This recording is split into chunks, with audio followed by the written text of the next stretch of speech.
सही नज़र आ रहा है? चलें, तो बहरहाल हम बात कर रहे थे बेटा वेलोसिटी की, कि वेलोसिटी हमारे पास क्या है। गाड़ी की मैं बात कर रहा था कि फ़र्ज़ करें अगर हमारे पास एक गाड़ी है, दो गाड़ियाँ, चले मैं ले लेता हूँ। एक गाड़ी ये है, एक गाड़ी ये है, ये गाड़ी ये है, ये गाड़ी बी है। अब ये यहाँ से चल के यहाँ तक ये गाड़ी आई है और हम कहते हैं ये 1 सेकंड में आई है। और ये गाड़ी यहाँ से चल के बेटा इधर इधर, ये गाड़ी यहाँ से चल के यहाँ तक गई है 10 सेकंड में। तो इसने 1 सेकंड में जो फासला है वो तय किया है, इसने 10 सेकंड में वो फासला तय किया है। तो हम कहेंगे जो जल्दी गई है उसकी जो वेलोसिटी या स्पीड है वो क्या है, ज़्यादा है ना, ज़ाहिर है। उसने डिस्प्लेसमेंट जल्दी तय की है, किसके हिसाब से, टाइम के हिसाब से। क्लियर हो गया कि नहीं? और इसने आहिस्ता तय की है, तो इसकी स्पीड क्या है बेटा, कम है, स्लो स्पीड से मूव कर रहा है, स्लो वेलोसिटी से मूव कर रहा है। समझ आ गई? अब इसके बाद ज़रा मैं अब वो टाइम वाला थोड़ा जिक्र कर दूँ इधर, जो आप कह रहे थे। अब थोड़ा सा सीट बेल्ट अपने बांध के बैठिएगा, क्योंकि अब थोड़ी चौंका देने वाली बातें होंगी आपके सामने, ठीक है? देखें जी, एक गाड़ी है वो आपके पास, यहाँ से आप चलें यहाँ तक गए हैं।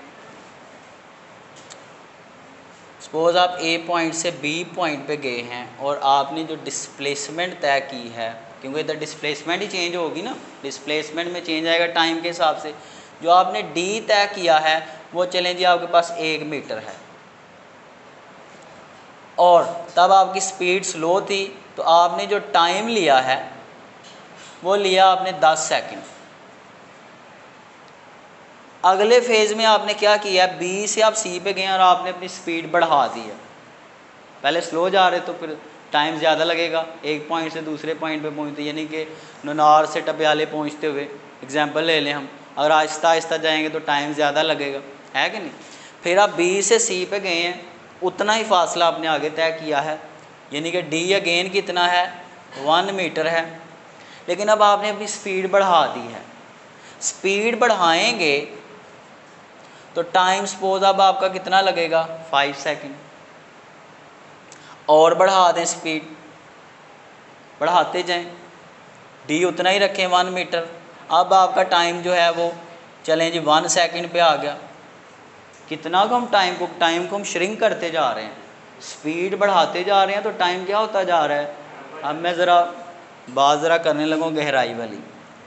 आप अगले फेज़ में आपने फासला 1 मीटर ही तय किया, लेकिन अब जो आपकी सी है, जो आपकी वी है, वो सी के बराबर हो गई है। सी क्या है, स्पीड ऑफ लाइट।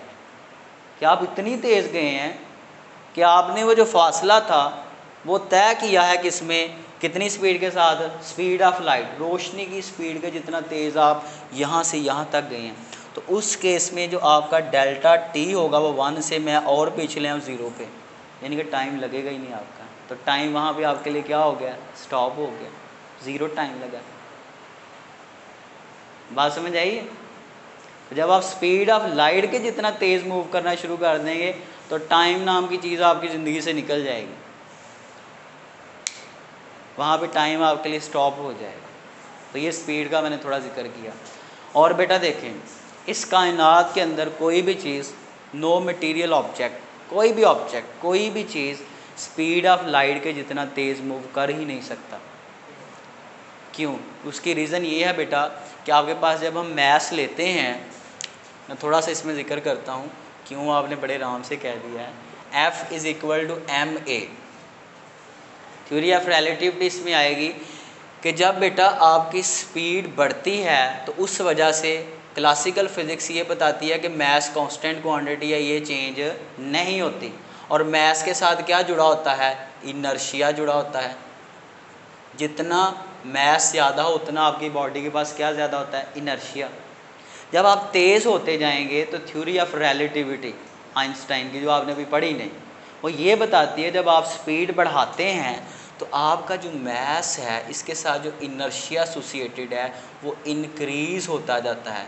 इसको फिज़िक्स में ये कहते हैं कि आपका जो मैस है वो इसके ये समझ लें, इसमें मैस में चेंज आता जा रहा है और मैस क्या होता जा रहा है, इंक्रीज़ होता जा रहा है।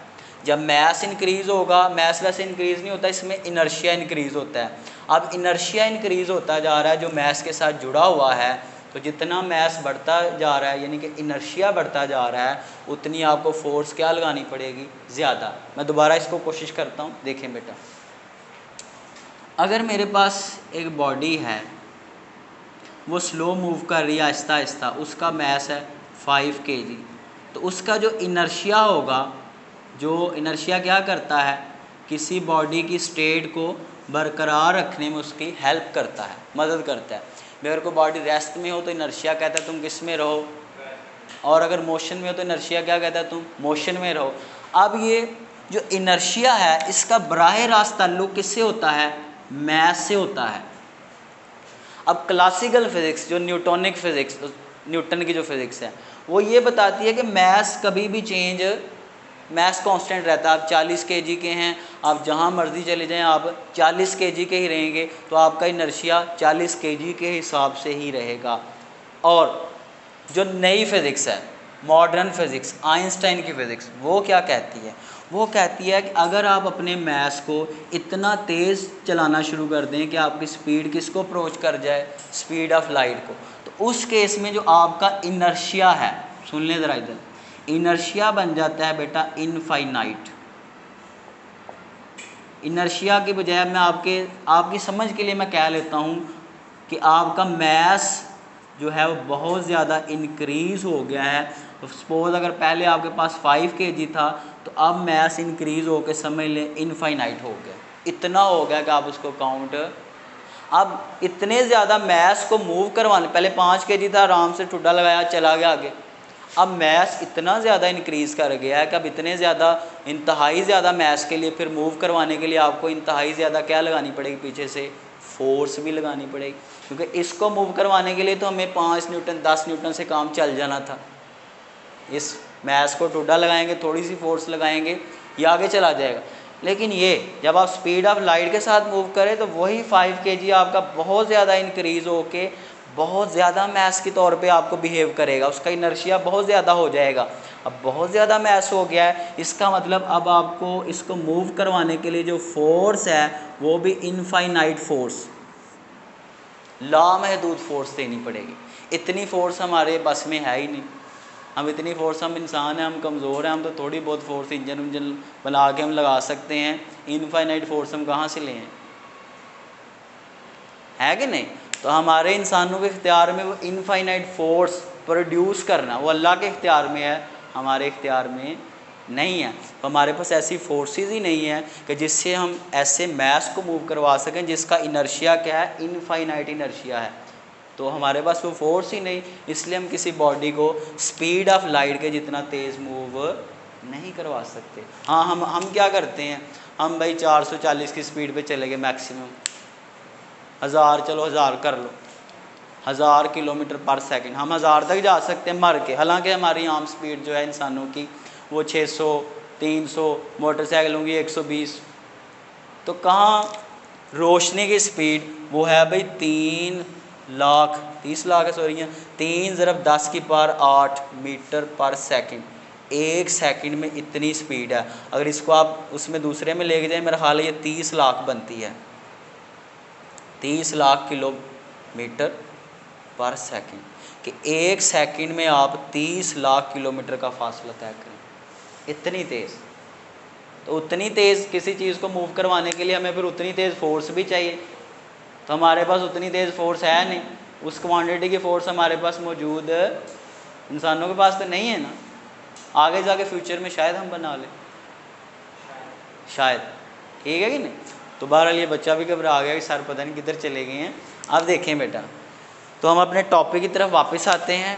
तो मैं ये थोड़ा सा बताया था कि आपका टाइम क्या करेगा, वेरी करेगा। बहरहाल आगे बढ़ते हैं भाई।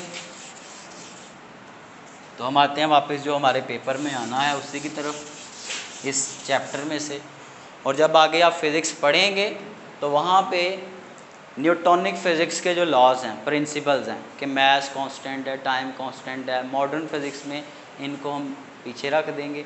और जो नए कॉन्सेप्ट्स हैं, रियलिस्टिक जो आइंस्टाइन के कॉन्सेप्ट्स हैं कि टाइम एक रिलेटिव टर्म है, कांस्टेंट टर्म नहीं है, मैथ एक कांस्टेंट टर्म नहीं बल्कि रिलेटिव टर्म है।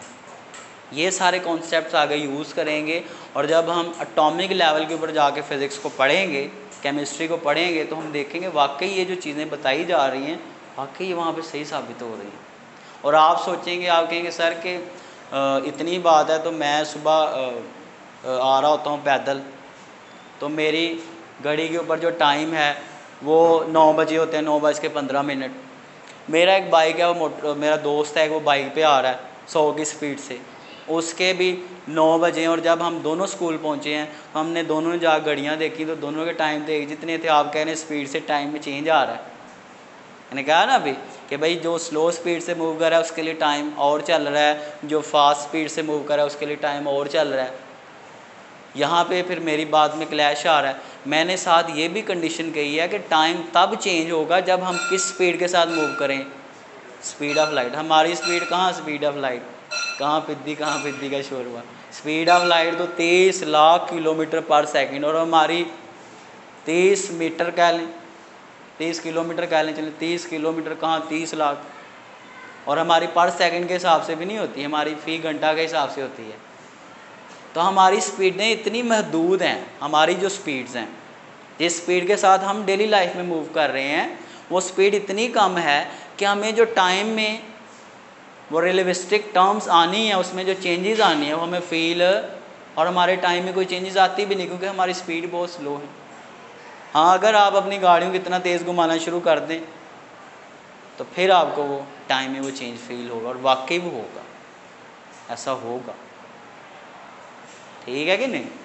तो बहरहाल आगे पढ़ेंगे। और तो आज के लिए ये वेलोसिटी है, वेलोसिटी का फार्मूला ही बेटा लिखवा देता हूँ, आपने उलझा दिया आज बातों में। फार्मूला हमारे पास क्या है, वेलोसिटी को बेटा v से डिनोट करते हैं, और ये इक्वल किसके है। वेलोसिटी को आप सिंपल वेलोसिटी कह लें या एवरेज वेलोसिटी कह लें।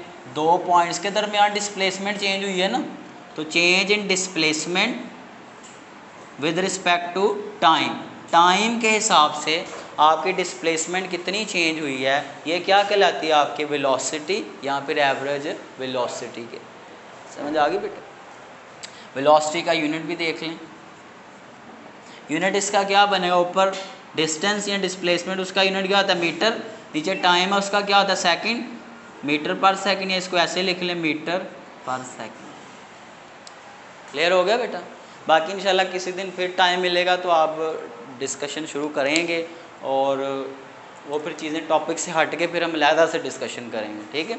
इस तरह ये टॉपिक जो चल रहा था वो बच्चे जो सुन रहे होंगे ये पता नहीं है किधर हवा में उड़ रहे हैं, है कि नहीं, लेकिन फिर भी बहरहाल जो सुनेगा उसको भी मज़ा आएगा।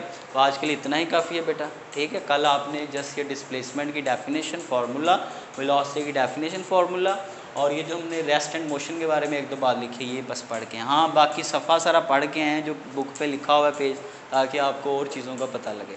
ठीक है? कल आगे फिर डिस्कशन भी करें। ठीक है जी?